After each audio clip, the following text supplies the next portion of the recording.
वो जो सब डेफिनेशंस थी ग्राफ में, ग्राफ के बाद उसमें नेक्स्ट है colouring of the graph. Colouring of the graph, that means colour the notes and or color the edges. But remember that two adjacent vertex and two adjacent edges doesn't have the same color, and coloring the graph with the minimum number of colors. Colouring the graph में हमें ये ध्यान रखना है कि एक तो जब आप उसमें कलरिंग या उसको आप कलर कर रहे हैं, कलर हम किसको करेंगे, या तो नोट्स या फिर जो एजेस हैं, ठीक है। तो आपको बस ये ध्यान रखना है जो भी आपकी एडजेसेंट वर्टाइसेस हैं या एडजेसेंट एजेस हैं वो कलर नहीं होंगी, ठीक है। एडजेसेंट एजेस जैसे ये है, ये जो फर्स्ट नोड है ग्रीन कलर है। अब एडजेसेंट का मतलब है जो इससे डायरेक्ट कनेक्टेड है। डायरेक्ट कनेक्टेड मतलब एक तो ये लाइन, एक ये लाइन और थर्ड लाइन ये। तो आप इसमें देख लीजिए ये दोनों जो भी ग्राफ हैं इसमें कोई भी आप एक भी नोड ऐसा नहीं मिलेगा जिसमें एडजेसेंट एजेस एडजेसेंट नोड्स हैं या एडजेसेंट वर्टाइसेस जो हैं वो सेम कलर के हों। जी ग्रीन कलर है तो इससे एडजेसेंट जो ये है ये किस टाइप का हो गया, रेड कलर। इससे कनेक्टेड ये हो गया येलो कलर। अब इस येलो कलर से आप कनेक्टेड देखिए तो येलो कलर से इस तरफ ग्रीन है, इस साइड भी ग्रीन है और इस साइड कौन सा हो गया, येलो, रेड। दैट मीन्स इसमें सेम कलर नहीं आएगा जो भी adjacent.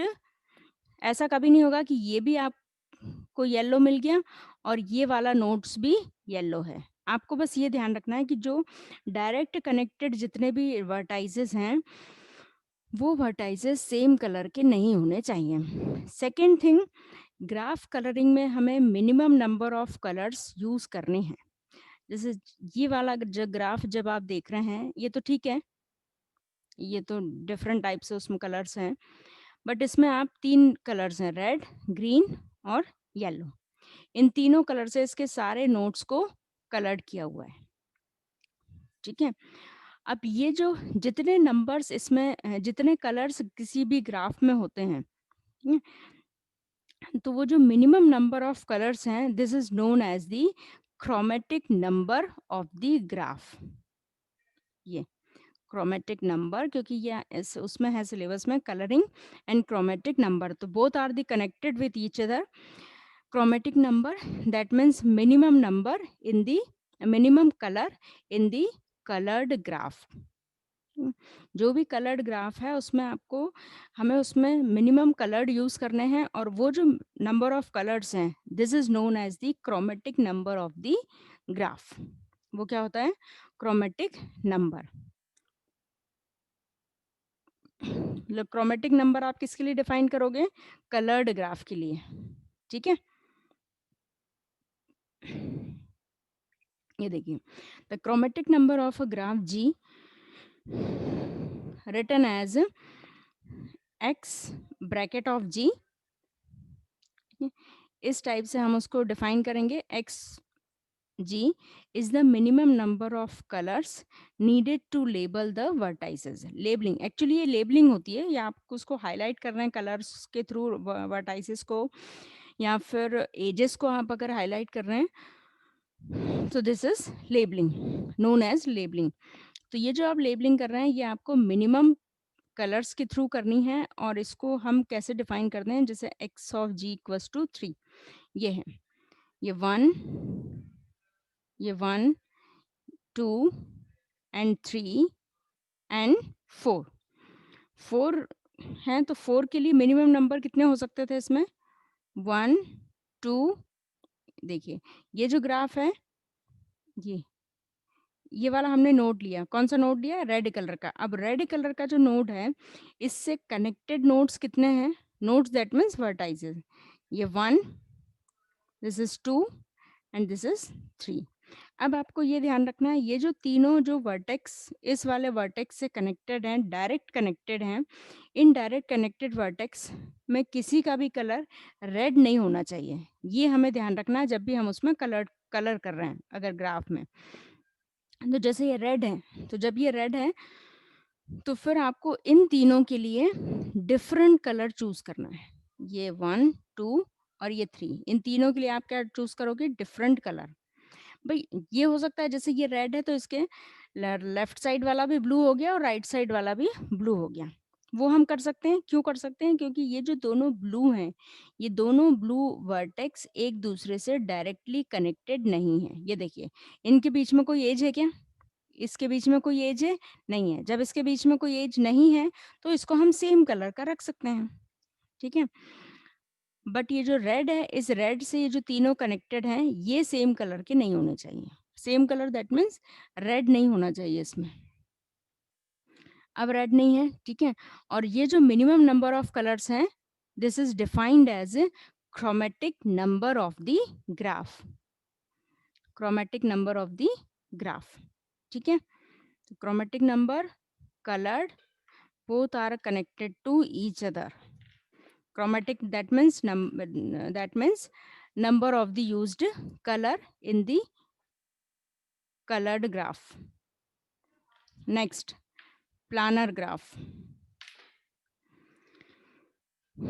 A planar graph is a graph that can't be in this graph the edges meet at the terminal vertices. जो एजेस हैं वो सिर्फ टर्मिनल वर्टाइसेस पर ही मैच करती हैं, ये हैं, ठीक है। मतलब इसका मतलब ये है कि जो टर्मिनल वर्टेक्स हैं उसके अलावा वो कहीं भी और क्रॉस या मैच नहीं करेंगी।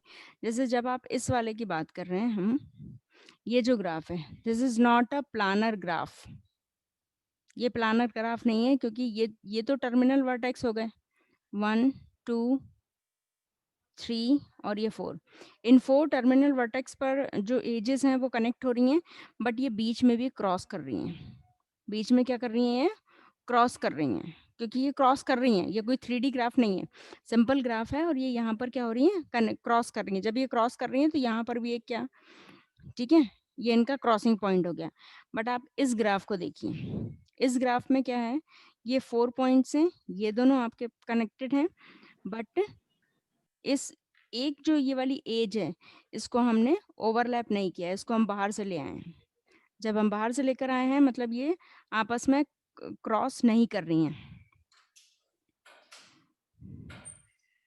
ठीक है। ये देखिए थर्ड ग्राफ। अब यहाँ पर ये नोड है, एक्चुअली यहाँ पर नोड है, मतलब जो लाइंस हैं वो इंटरसेक्ट हो रही हैं, बट वो जो पॉइंट है, जो इंटरसेक्शन पॉइंट है, this is defined as the vertex. मतलब प्लानर ग्राफ में क्लियर है कि अगर आपकी कोई भी एजेस क्रॉस हो रही हैं तो उसको आपको वर्टेक्स डिफाइन करना पड़ेगा। अगर प्लानर ग्राफ है तो वो वर्टेक्स डिफाइन होगा, अदरवाइज वो प्लानर ग्राफ नहीं होगा। जैसे ये है, ये प्लानर ग्राफ नहीं है क्योंकि इसमें ये जो क्रॉसिंग पॉइंट है वो वर्टेक्स नहीं है, वो सिंपल क्रॉस सेक्शन, वो है क्रॉस सेक्शन पॉइंट है, ठीक है। इसमें आपका इंटरसेक्शन कहीं भी नहीं है एक्सेप्टिंग दी टर्मिनल वर्टेक्स। यहाँ पर है, यहाँ पर ये इंटरसेक्ट हो रही हैं, बट जहाँ पर इंटरसेक्ट हो रही हैं वो क्या है? एक नोड डिफाइन किया हुआ है, उसको वर्टेक्स डिफाइन किया है, ठीक है। ये हो गया planar graph. Next, weighted graph. Weighted graph, that means labeled graph. Each edge labeled with the number, or number, alphabet and so on. For example, the age 2, 3, the value of the age 2, 3 is equal to 0.31. जो Google map है, Google map is the weighted graph, क्योंकि वो जब भी आप उसमें कहीं direction या कुछ भी आप जो भी आपका डेस्टिनेशन है वो एक एग्जैक्ट कैलकुलेशन बताता है आपको कहाँ जाना है, या किस पॉइंट से जो भी टर्निंग पॉइंट है, जो टर्न्स हैं वहाँ तक वो एग्जैक्ट लोकेशन और एग्जैक्ट आपको वैल्यू बताएगा कि आपने कितने किलोमीटर्स कवर किया है या कितने किलोमीटर या डिस्टेंस उसका क्या है, ठीक है। तो ये जितने भी लेबल्ड ग्राफ हैं these are weighted graph. Weighted graph that means numerical value, sorry, वो जो वेटेड ग्राफ का क्या मतलब है, वो एक न्यूमेरिकल वैल्यू शो करेंगे उसकी एजेस। तो यहाँ से जब आप इसका पाथ फाइंड करोगे, पाथ फाइंड करना दैट मीन्स सपोज आपको 1 to 5 मूव करना है, तो 1 to 5 मूव करना है, तो 1 to आप कहाँ गए, 1 1 to 4 देन 5, ये हमने पाथ चूज किया 1 to 4 4 to 5, ठीक है। तो जब आप इस 1 to 5 और 1 to 4 और 4 to 5 आप कैलकुलेट करेंगे तो आपको एक वैल्यू मिल जाएगी 1 to 4.3 and 4 to 5.5, that means 1 point, sorry 0.84, मतलब 1 to 5 तक अगर आप मूव कर रहे हैं या उतना पाथ आप कवर कर रहे हैं, डिस्टेंस कवर कर रहे हैं, तो डिस्टेंस कितनी होगी 84, या तो वेटेड ग्राफ में अगर आप किसी भी नोट से कोई दूसरी नोट पर आप मूव करते हैं तो आप एग्जैक्ट जितनी भी डिस्टेंस आपने कवर की है वो एग्जैक्ट डिस्टेंस आप डिफाइन कर सकते हैं वेटेड ग्राफ में।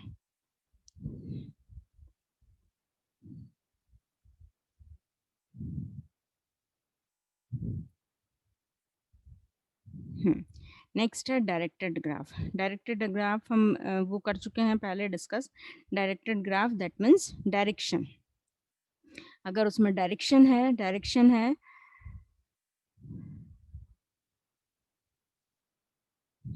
अगर उसमें डायरेक्शन है that means this is known as a directed graph, otherwise undirected graph. अब इसमें बट कुछ रिस्ट्रिक्शंस हैं। क्या है रिस्ट्रिक्शंस, जैसे सेल्फ लूप तो इसमें अलाउ है, बट कोई भी दो ऑर्डर्ड अगर पेयर है of the same element, that means मान लीजिए ये ए टू बी है और इस ए टू बी में एक पैरेलल एज में डिफाइन कर देती हूँ, ठीक है। तो अब जब ए टू बी आप यहाँ से यहाँ मूव कर रहे हैं, ए टू बी जा रहे हैं, फिर बी से कहाँ वापस आएंगे आप, ए, ठीक है। ये मतलब डायरेक्शन अगर पैरेलल एजेस हैं तो उनका डायरेक्शन अपोजिट होगा हमेशा। Same direction, directed graph same direction को अलाउ नहीं करता है। फॉर एग्जाम्पल ये ई टू डी में एक और पैरेलल एज बना दूं, अब इसका डायरेक्शन क्या है ई टू डी, तो जब आप ये सेकेंड आपने पैरेलल एज ड्रॉ की है तो ये इसमें इसका मतलब है कि ये डायरेक्टेड ग्राफ क्या है, ये रॉन्ग है, रॉन्गली डायरेक्टेड है, क्योंकि जब भी पैरेलल एजेस हैं तो वो सेम डायरेक्शन में नहीं होंगी। ये क्या शो कर रहा है ई टू डी, और ये लाइन क्या शो कर रही है E to D, which is wrong, this is correct, A to B then B to A, तो आपका सर्किट कंप्लीट हो गया, ठीक है। जैसे यहाँ पे E to D to C and C to A. तो जब भी आप डायरेक्टेड ग्राफ बनाएंगे उसमें आपको ये ध्यान रखना है कि सेल्फ लूप एप्लीकेबल है, और सेल्फ लूप जैसे ये है,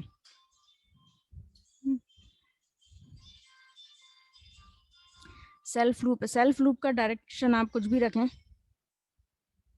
क्योंकि वो B to B circuit complete हो गया, ठीक है।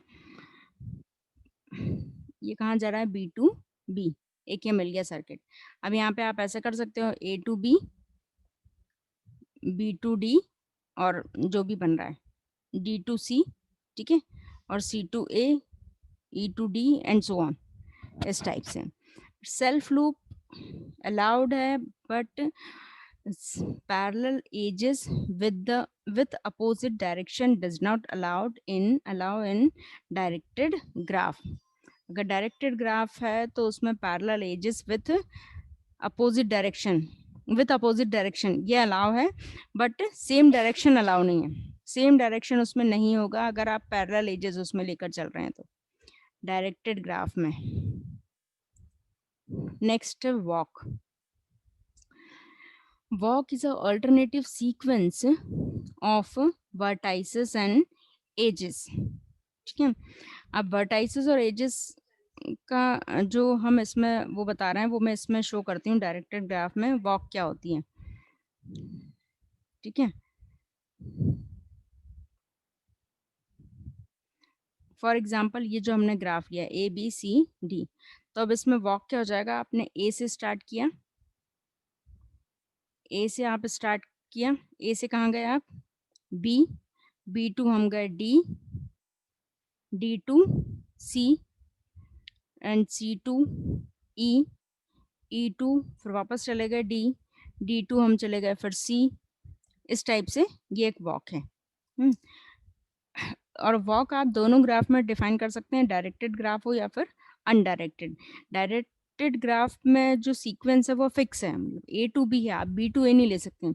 बट अगर अनडायरेक्टेड ग्राफ है तो उसमें आप, जैसे हम इस वाले ग्राफ की बात करें तो ठीक है, हमने स्टार्ट कहाँ से किया, A to B, B to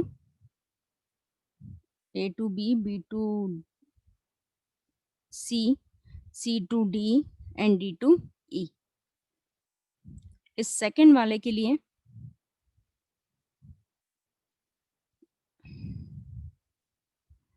जो सेकंड है, इस सेकंड वाले के लिए ये सेकंड है, ठीक है।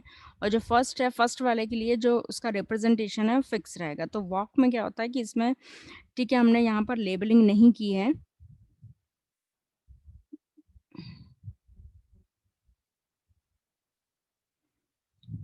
इसमें हमने लेबलिंग नहीं की है इन ग्राफ में, बट वॉक क्या होती है भाई,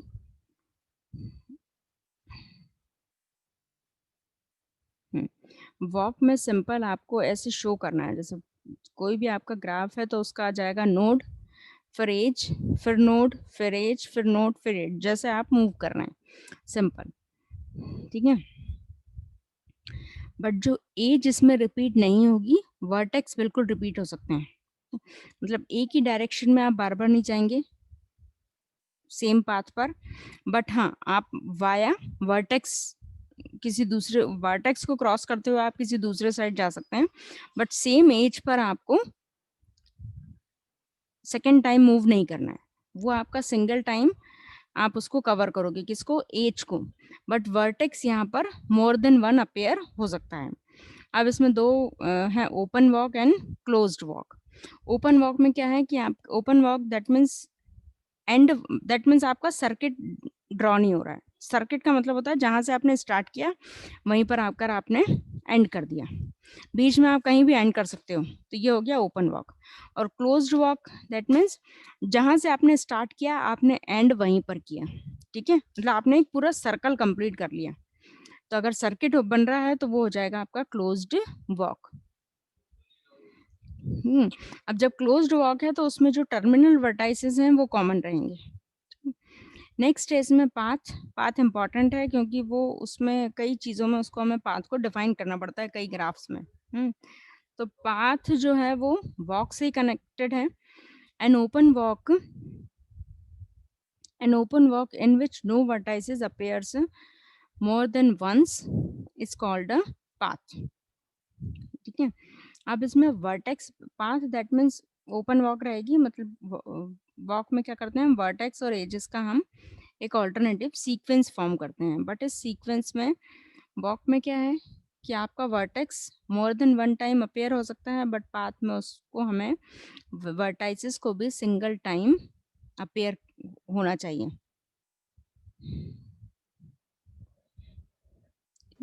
कोई भी वर्टेक्स उसमें टू टाइम या more than one time appear नहीं होगा, किसमें, पाथ में। और उस पाथ की लेंथ आप कैसे शो करेंगे, उस पाथ की लेंथ के लिए उसमें जितनी भी एजेस इंक्लूड हो रही हैं, the number of edges is equal to the length of the path. अब यही पाथ अगर स्टार्टिंग, इस पाथ में स्टार्टिंग और एंड वर्टेक्स अगर सेम है तो ये क्या बन जाता है, circuit. A circuit is a closed path in which end vertices are same, ठीक है। अब इसमें क्लियर है कि the degree of each vertex in a circuit is 2, क्योंकि क्लियर है कि भाई आप जो भी आप एक तो इसमें जो वर्टाइसेस हैं या जो आप पाथ ले रहे हैं, सर्किट बना रहे हैं, तो उस सर्किट में वर्टेक्स आपके रिपीट नहीं हो रहे हैं, किसी भी आप कोई भी उसमें वॉक करो या पाथ लो, वर्टेक्स क्या होगा उसमें रिपीट नहीं होगा। कौन सा वर्टेक्स रिपीट होगा? सिर्फ स्टार्टिंग और एंड वर्टेक्स, ठीक है। जहां से आप स्टार्ट कर रहे हैं वहीं पर आपको उसको खत्म करना है आकर। तो ये क्या होता है? सर्किट, ठीक है। और सर्किट कोई कुछ उसका उसमें वो सर्किट जो है, सर्किट कोई हम उस कुछ कुछ फॉर्म में हम उसको साइकिल भी डिफाइन करते हैं। जैसे साइकिल है, अ cycle is a closed path. ये भी वही है बेटा, एक सीक्वेंस है। किसका सीक्वेंस है? In which the only repeated what, वही है जो आपके स्टार्टिंग और एंड पॉइंट है, बस वो सेम रहेंगे। बाकी आपका पूरा क्या रहेगा? कोई भी वर्टेक्स उसमें कॉमन नहीं रहेगा। हम्म, लेकिन इसमें भी आपको जहां से स्टार्ट करना है वहीं पर जाकर एंड करना है, ठीक है। साइकिल में जैसे ये है, इस वाले ग्राफ को देखिए, इसमें आपकी, और ज़रूरी नहीं है कि उसमें, एक मिनट बेटा, है ना, ज़रूरी नहीं है कि उसमें हमें सारी साइकिल्स फाइंड हो। जैसे ये ग्राफ है बेटा, इस ग्राफ में जो फर्स्ट वाला पार्ट है, फर्स्ट वाला ग्राफ देखिए, फर्स्ट वाले ग्राफ में हमने कहाँ से स्टार्ट किया? जो हम साइकिल फॉर्म कर रहे हैं 0, फिर हम कहाँ गए? 1, 1 के बाद 2, 0 1 2 है ये, ठीक है। 0 1, फिर उसके बाद 2, 2 के बाद वापस से 0, तो ये बन गई साइकिल। अब आप मान लीजिए 0, 0 के बाद 3, 3 से आप 4 गए, तो अब 4 से आप वापस से 0 पर कनेक्ट नहीं हो पा रहे हैं या किसी और में कनेक्ट नहीं हो पा रहे हैं, तो ये आपका साइकिल फॉर्म नहीं होगा। क्या साइकिल? जो भी आपका क्लोज्ड पाथ है, उस क्लोज्ड पाथ को में ही हम साइकिल फॉर्म कर पाएंगे। सेकंड देखिए, सेकंड में ये पूरा बन जाएगा साइकिल, एक यहाँ से हमें साइकिल मिल जाएगी। जैसे 0, पहले हम 0 से कहाँ गए? 1, फिर उसके बाद 2, 2 के बाद फिर 3, 3 के बाद फिर वापस से 0। एक फिर हमने 2 से स्टार्ट किया, 2, 2 के बाद फिर कहाँ गए? 4, 4 के बाद फिर वापस से कहाँ पर आ गए? 2 पर। तो ये सेकंड, इसमें मतलब आपको 2 साइकिल फाइंड हो रही हैं। किसमें? इसमें, साइकिल में, ठीक है, सेकंड वाले ग्राफ में। बट फर्स्ट ग्राफ में सिर्फ एक ही साइकिल मिल रही है। अब इसमें आपको ध्यान रखना है कि हम इसमें ऐसा नहीं कर सकते, हम 0 से 1 पर गए, 1 से 2 पर, 2 से 4 पर, 4 से वापस से 2 पर, क्योंकि साइकिल में भी सिर्फ एंड वर्टेक्स जो है वो रिपीट हो सकते हैं, उसके अलावा कोई नहीं। तो 2 से हमें 4 पर नहीं जाएंगे, 2 से हमें कहाँ जाना पड़ेगा? 3 पर। तो इसमें दो डिफरेंट साइकिल फॉर्म फाइंड होंगी हमें, एक तो ये फर्स्ट और दूसरी यहाँ से सेकेंड। साइकिल इंपॉर्टेंट है क्योंकि इससे रिलेटेड बेटा न्यूमेरिकल्स आते हैं। इसमें जैसे कोई भी आपको ग्राफ दे देंगे, फाइंड दी साइकिल, या इस टाइप के न्यूमेरिकल्स, ठीक है। अगर कोई ग्राफ साइक्लिक नहीं है, मतलब उसमें कोई भी साइकिल फाइंड नहीं होती है, that means this is known as acyclic group, acyclic group graph. अब इसमें कुछ प्रॉपर्टीज हैं, प्रॉपर्टीज उसमें सिर्फ यही है कि अगर n नंबर ऑफ वर्टाइसेस हैं टोटल, ठीक है, तो जो कंप्लीट ग्राफ है उसमें एग्जैक्टली हमें n+1 साइकिल मिलेगी। बट इसमें ध्यान रखना है कि ग्राफ कौन सा होना चाहिए? Complete graph. अब कंप्लीट ग्राफ क्या होता है? कंप्लीट ग्राफ वो होता है जिसमें every vertex connected to each other, all the vertex connected to each other, जितने भी वर्टेक्स हैं सब आपस में कनेक्टेड होंगे, तभी वो क्या होगा? कनेक्ट कंप्लीट ग्राफ होगा। तो अगर कंप्लीट ग्राफ में जो टोटल नंबर ऑफ साइकिल अगर हमें फाइंड करनी है तो वो क्या होंगी? n+1 फैक्टोरियल, ठीक है।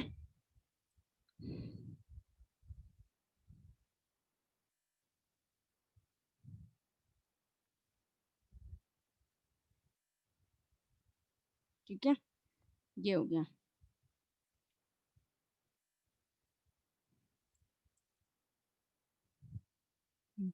अब इसके बाद है आयलर सर्किट पाथ, फिर हैमिल्टोनियन। तो ये हम नेक्स्ट लेक्चर में इसको कंटिन्यू करेंगे।